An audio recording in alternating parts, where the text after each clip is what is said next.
investigates.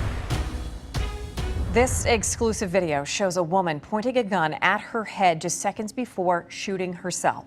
Now her son is using this video in an attempt to show Glassport police officers, including her estranged husband, were responsible for her death. Action News investigator reporter Paul Van Osdol, you've been digging into this story. That's right, Andrew. You know, when Jennifer Passini died, some media reports called it a suicide, but her son, Spencer Pierce, never believed it. And now he is fighting to, as he puts it, clear his mother's name. This is video from Glassport police officer Nicholas Cato's taser.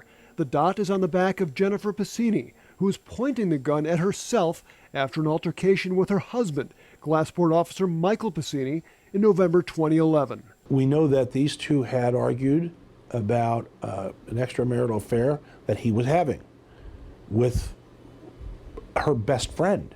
A car's headlights appear, the car driven by Officer Passini, according to court records. Jennifer turns to face him, then begins to walk away. That's when court records say her husband orders Officer Cato to shoot her with his taser. Attorney Joel Sansone represents Spencer Pierce, Jennifer's son from an earlier marriage. He just got there, gets out of the car and yells, "Taser her." Why?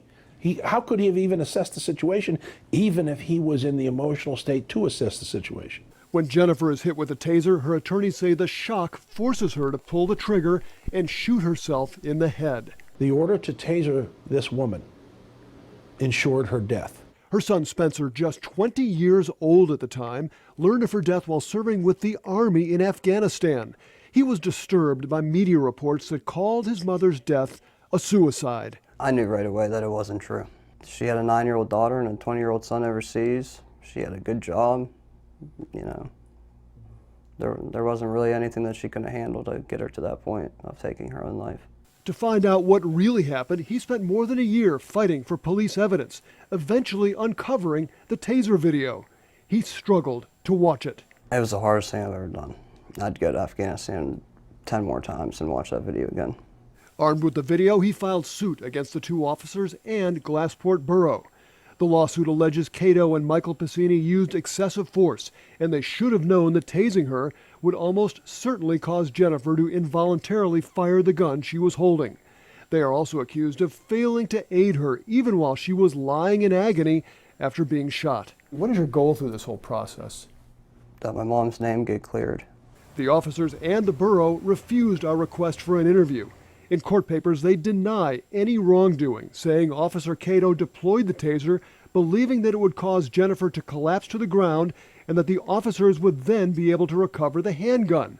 Their attorney, Paul Krebs, tells Action News Investigates there was absolutely no intent to harm this woman. One of the facts they cannot avoid is she armed herself with deadly force, and she is the only person involved in this entire situation that did. This is where Jennifer Passini died, the former parking lot behind the Glassport police station. After her death, investigators found her cell phone. Her attorney says it had been wiped clean. Who erased a cell phone before it was taken into the custody of the detectives from Allegheny County? And why? The attorney for the officers says they know nothing about why the phone was wiped, and suggesting they did is a ridiculous proposition.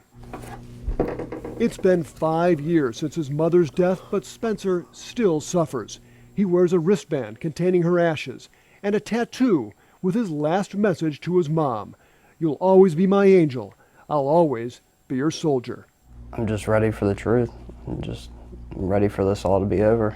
I'm ready for it to be known that she didn't kill herself.